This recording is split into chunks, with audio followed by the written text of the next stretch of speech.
Hello my friends, Daredevil 6 star world में आप सभी का स्वागत है। तो चलिए गाइस, आज फिर से एक नई रीडिंग करते हैं और देखते हैं आज का रीडिंग का टॉपिक है कर्मा के ऊपर। ओके गाइस, तो देखेंगे जिस इंसान ने आपको दुख दिया, दर्द दिया, आपको तकलीफ दिया, खून के आंसू रुलाए, आज वो इंसान किस हालत में है और आने वाला टाइम पे इस इंसान के साथ क्या होने वाला है। तो चलिए गाइस, देखते हैं क्या आता है कर्मा रीडिंग में। तो प्लीज़ गाइस, मेरा आप सभी से रिक्वेस्ट है, आप उस इंसान को विजुलाइज कीजिए जिस इंसान ने आपको बहुत दुख दिया, तकलीफ दिया। ओके, चलिए देखते हैं क्या आता है। तो प्लीज़ लक्ष्मण हमें मदद कीजिए, हमारे दर्शक है जिस इंसान ने हमारे दर्शकों को बहुत दर्द दिया, दुख दिया, तकलीफ दिया, धोखा दिया, आज वो इंसान किस हालत में है और आने वाला टाइम पे इस इंसान के साथ क्या होने वाला है, क्या पॉसिबिलिटीज़ है। तो प्लीज़ लक्ष्मण हमें मदद कीजिए जानने के लिए। तो प्लीज़ डिवाइन यूनिवर्स ब्रह्मांड हमें जानने के लिए मदद कीजिए, हमारे दर्शकों को जिस इंसान ने दुख दिया, तकलीफ दिया, उनको छोड़ के चले गए, धोखा दिया, किसी और के वास्ते पैसे खा गए, आज वो इंसान का ज़िंदगी में क्या चल रहा है और आने वाला टाइम पे इस इंसान के साथ क्या पॉसिबिलिटीज़ है। तो प्लीज़ ब्रह्मांड हमें जानने के लिए मदद कीजिए। तो प्लीज़ डिवाइन यूनिवर्स भोलेनाथ हमें जानने के लिए मदद कीजिए, हमारे दर्शकों को जिन लोगों ने धोखा दिया, तकलीफ दिया, आज वो इंसान की ज़िंदगी में क्या चल रहा है और आने वाला टाइम पे इस इंसान के साथ क्या पॉसिबिलिटीज़ है। तो प्लीज़ भोलेनाथ हमें मदद कीजिए। तो गाइस, मैं बताना चाहता हूँ ये जनरल टाइमलेस कलेक्टिव रीडिंग है, जब से आप देखोगे तब से मैच करे और हो सकता है सारी चीज़ मैच ना करे। ओके, तो जितना मैच करे उतना लीजिएगा, बाकी औरों के लिए छोड़िएगा। चलेगा, देखते हैं उस इंसान के लाइफ में क्या चल रहा है आज के डेट में, जिस इंसान ने आपको बहुत दुख दिया, खून के आंसू रुलाए, आपको चीट किया। ठीक है, तो thank you universe, thank you बोलना, थैंक यू सो मच। पहला कार्ड आ चुका है। सेकेंड कार्ड है हमारे पास 5 of swords. Okay, next card है हमारे पास 6 of pentacles and next card है 3 ऑफ कप्स एंड है द हैंगमैन। द हैंगमैन का कार्ड अभी आपके सिचुएशन में द हैंगमैन का कार्ड आया है। तो आप तो ऐसा दिख रहा है कि जो मेरे व्यूअर्स है वो एक्चुअली में बहुत सारे व्यूअर्स मेरे बदल चुके हैं, उनका माइंडसेट बदल चुका है, चीज़ें को बदल चुका है। आप पास्ट के बातों को भुलाना चाहते हो और काफ़ी हद तक आप भुला भी चुके हो पास्ट के बातों को। आप पास्ट के बातों को याद नहीं रखना चाहते हो, अपने लाइफ में चेंजेस लाना चाहते हो आप। ठीक है ना, पास्ट के चीज़ों से आप उभरना चाहते हो, जो भी आपको दुख तकलीफ मिली थी। और इस टाइम पे ये भी दिख रहा है कि आप बहुत ज़्यादा ओवरथिंक में हो, लेकिन अगर आप ओवरथिंकिंग कर रहे हो तो ओवरथिंकिंग से निकलिए, अपने लाइफ को देखिए, प्रेजेंट सिचुएशन को बेटर बनाने की कोशिश कीजिए, तो आपका फ्यूचर अपने आप सही हो जाएगा। फ्यूचर का टेंशन मत लीजिए, जो हो रहा है होने दीजिए और पूरी तरह से प्रेजेंट में फोकस कीजिए, प्रेजेंट को अच्छा बनाइए। ओके, चलिएगा, आज देखते हैं जिस इंसान ने आपको खून का आंसू रुलाया, आपको दुख दर्द दिया, आज उस इंसान के हाथ ज़िंदगी में क्या चल रहा है। तो सबसे पहला है 10 ऑफ पेंटिकल्स। 10 ऑफ पेंटिकल्स ये बताता है कि उस इंसान ने हो सकता है पूरी तरह से आपको विश्वास दिया था कि आपका वो इंसान आपको पूरी तरह से आपको सपोर्ट करेंगे, मदद करेंगे, आपके साथ जोड़ के रखेगा, चीज़ों को सब कुछ सही कर देगा, बेटर कर देगा, आपके साथ नेक्स्ट लेवल तक लेके जाएगा चीज़ों को। लेकिन ऐसा कुछ भी नहीं किया उस इंसान ने। पैसे की खातिर, उस इंसान ने फाइनेंस की खातिर, हो सकता है कि उसने बहुत ज़्यादा आपको चीट कर दिया, धोखा कर दिया और आपको छोड़ के किसी और को मतलब सहारा दे दिया, किसी और से मतलब उसने डील कर लिया, ऐसा भी दिख रहा है। लेकिन इस टाइम पे ये भी सीन है कि इस इंसान का फैमिली मेम्बर में नहीं बन रहा है, इस इंसान का किसी के साथ भी नहीं बन रहा है और ये इंसान देख भी रहा है कि जो भी इसके लव वन है या तो जो भी इसके आसपास है ना, वहाँ पे भी किट किट पिट पिट हो रहा है पैसे के चलते, फाइनेंस को चलते।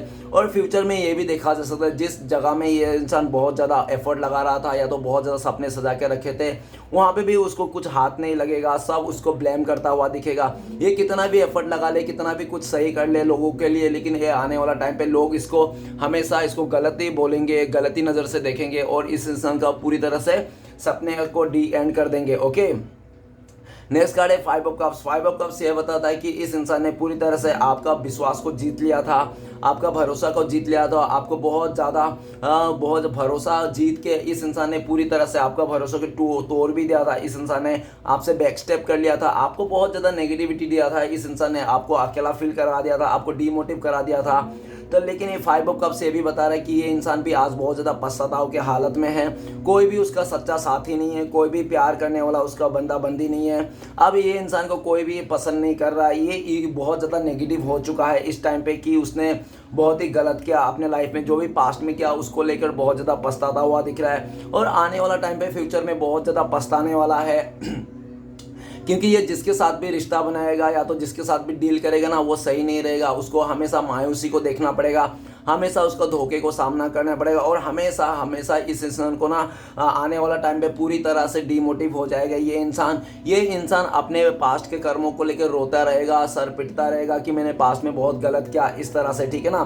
नेक्स्ट है सिक्स ऑफ पेंटिकल ये कहता है कि पास्ट में इस इंसान से आपसे लिया ही लिया, सिर्फ लिया ही लिया और आपसे बहुत कुछ अच्छा सीधा उल्टा सीधा बोल बोल के ये इंसान ने प्यार लिया, इमोशन लिया, पैसे लिया, सब कुछ लिया ही लिया, लेकिन आपसे ये इंसान ने कभी आपको दिया नहीं, सिर्फ आपसे लिया ही लिया। और आपसे लेकर ये पास्ट में इंसान किसी और को देता था, ठीक है ना। आपसे हीलिंग करके, अपने आप को हील करके किसी और को हील करता है ये इंसान। दोगलापन ये इंसान है, दोगला किस्म का इंसान है। ये हमेशा लोगों का चीज़ों पर नज़र रखती है, अपने खुद मेहनत से नहीं कमाता ये इंसान, सिर्फ लोगों का क्या कर रहा है, लोगों से मतलब वो कहते हैं ना कि दूसरे के चीज़ों पे नज़र रखना, दूसरे के चीज़ को अपना मान लेना, ठीक है ना, दूसरे चीज़ को अपना मान लेना। ये इंसान ऐसा ही था, खुद का मेहनत नहीं करता था, खुद का कुछ नहीं करता था, किसी और का गर्लफ्रेंड बॉयफ्रेंड रहता था, उसी को पटा के वो अपना बना लेता था, किसी और का मतलब बहुत ज़्यादा किसी और का दिमाग और का मतलब चीज़ों को लेकर ये अपना बना लेता था। हमेशा कैसे भी करके वो अपने मीठी मीठी बातों से या तो कैसे भी करके वो अपना बना लेता था।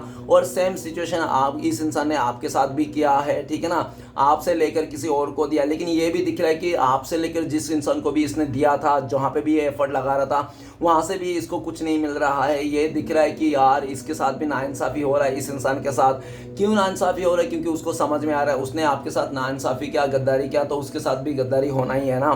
तो ऐसा ही दिख रहा है कि उनको भी जो भी एफर्ट लगा रहा है, मेहनत लग रहा है, इसका कोई रिजल्ट नहीं मिल रहा, पूरी तरह से फ्लॉप हो चुका है इसका, ठीक है। और आने वाला टाइम पे इसने जहाँ पे भी पैसे को इन्वेस्ट करके रखा था या तो जो भी काम फ्यूचर कैरियर था इसका, सब चौपट होने वाला है। कोई इसका क्रेडिट कोई और ही छीन लेने का ये इंसान। ये बहुत ही ज़्यादा मेहनत करेगा, अपने कामों से सब कुछ करेगा, सक्सेस पाएगा, लेकिन इनका क्रेडिट कोई और लेके जाएगा और इसको बहुत ज़्यादा दुख लगेगा। और ये इंसान आने वाला टाइम पे हाथ फैला के रह जाएगा, हाथ पसारते रह जाएगा कि यार मेरी चीज़ें सारे दूसरे लोग ले रहा है, मेरे चीज़ें, मैं इतना मेहनत करके चीज़ों को करता हूँ, संभालता हूँ चीज़ों को, और एंड ऑफ द मोमेंट में कोई और ही बाजी मार के लेके चले जाता है। क्योंकि जो इंसान जैसा करता है उसको वैसा ही भरना पड़ता है, आज नहीं तो कल भरना पड़ता है। तो उसने भी आपके साथ यही किया था, जिसके चलते फ्यूचर में भी इसको यही देखने मिलेगा। और नेक्स्ट है थ्री ऑफ कप्स ये कहता है कि उस इंसान ने आपके साथ बहुत ज़्यादा अय्याशी की, इंटरटेनमेंट किया, बहुत ज़्यादा अच्छे पल बिताया। और जब आप दोनों के बीच में बहुत ज़्यादा अच्छे पल बिताया, तो जब आप दोनों के बीच में कोई तीसरा इंसान आ गया, तीसरा ऑफर आ गया, तो उसने आपको पूरी तरह से ठुकरा दिया। इस इंसान ने आपका ऑफर को, आपका साथ नहीं दिया आपका। और हो सकता है कि उस टाइम पे आपको बहुत ज़रूरत था, जिस टाइम पे इस इंसान को साथ देना था, लेकिन उसी टाइम पे इस इंसान ने आपका हाथ साथ सब कुछ छोड़ दिया, ऐसा दिख रहा है। और ये किसी और के साथ इन्वॉल्व हो गया, किसी और को टाइम देने लग गया, किसी और के साथ मतलब एंजॉय करने लग गया। तो ये भी दिख रहा है, भले वो इंसान इस टाइम पे एंजॉय कर रहा हो किसी और के साथ, लेकिन वो ना दिल से नहीं जुड़ पा रहा है, फीलिंग्स से नहीं जुड़ पा रहा है, सिर्फ बाहरी एंजॉय कर रहा है कि चलो ठीक है, बाहरी रिश्ता बना रहा है, बाहरी सब कुछ हो रहा है। लेकिन अंदर से सोलमेट या तो बहुत ज़्यादा अंदर से गहरा से कोई भी रिश्ता होता है ना, चाहे फ्रेंड का हो, दोस्ती हो या तो प्यार ही हो, तो उस रिश्ते में क्या जान रहती है, सच्चाई रहती है। जो भी रिश्ते में है ना, ये इंसान इस टाइम पे एंजॉय तो कर रहा है, बहुत ही ज़्यादा घूम रहा है, फिर रहा है, लेकिन सच्चाई नहीं है, सिर्फ टाइम पास का है और सही ऊपर दिखावा है, खाली एकदम मजाक मस्ती के मिलने वाला रिश्ता है। और आने वाला टाइम पे भी इस इंसान के साथ सब लोग इस इंसान का इमोशन को खेल के चले जाएंगे, इस इंसान का साथ टाइम पास करके चले जाएंगे सब लोग, ठीक है ना। आपके अलावा बहुत सारे लोग आएंगे इनके लाइफ में, लेकिन सब इसका फ़ायदा उठाएंगे, सब इमोशन का फ़ायदा उठाएंगे, चीज़ों का फ़ायदा उठाएंगे, और वो लोग ऐसे ही फ़ायदा उठा के इस इंसान को अकेला करके छोड़ के चले जाएगा। ये इंसान आने वाला टाइम पे सिर्फ और सिर्फ सोचता रह जाएगा कि जो भी मुझे मिलता है सिर्फ मेरा फ़ायदा उठाने के लिए, मेरे से फ़ायदा लेने के लिए मिलता है, बाकी मेरा कोई नहीं देखता है कि मैं क्या चाहता हूँ, मैं क्या नहीं चाहती हूँ, ऐसा कुछ नहीं देखता है। सिर्फ लोग आता है, मुझसे मिलते हैं और फ़ायदा उठा के लेके चले जाता है। आने वाला टाइम पे इस इंसान का काफ़ी ज़्यादा लोग इसका फ़ायदा उठा लेंगे, इमोशन का फ़ायदा उठा लेंगे, इसका पैसे का, धन दौलत का, सबका फ़ायदा उठा लेंगे। और ये इंसान हमेशा ऐसे ही धर भटकते धक्का खाते फिरेगा। कोई भी इसको सच्चा प्यार करने वाला, सच्चा सच्चा साथी या तो सच्चा क्लाइंट नहीं मिलेगा जो पूरी तरह से उसको मतलब एक स्टेबिलिटी दे या तो उसके साथ लगे रहे, ठीक है ना। जो भी आएगा 1-2 दिन के लिए आएगा, 1 हफ्ता, ज़्यादा से ज़्यादा 2 महीना रहेगा, उसके बाद इसका कोई भी रिश्ता या तो कोई भी क्लाइंट, कोई भी काम इसका नहीं बनेगा, सब इसका फ़ायदा उठा के चले जाएगा। और एंड ऑफ द मोमेंट भी ये इंसान आप ही को मिस करेगा कि आप ही एक ऐसा क्लाइंट थे या तो ऐसा फ्रेंड थे जो उसको पूरी तरह से मतलब बिना लालच के आप इस इंसान को सपोर्ट करते थे, ठीक है ना गाइस। तो ये था कर्मा रीडिंग। अगर आपको रीडिंग अच्छा लगे तो प्लीज़ लाइक कीजिए, कमेंट कीजिए और हमारे चैनल को सपोर्ट करने के लिए सब्सक्राइब कीजिए। मिलते हैं नेक्स्ट वीडियो में। ओम नमः शिवाय।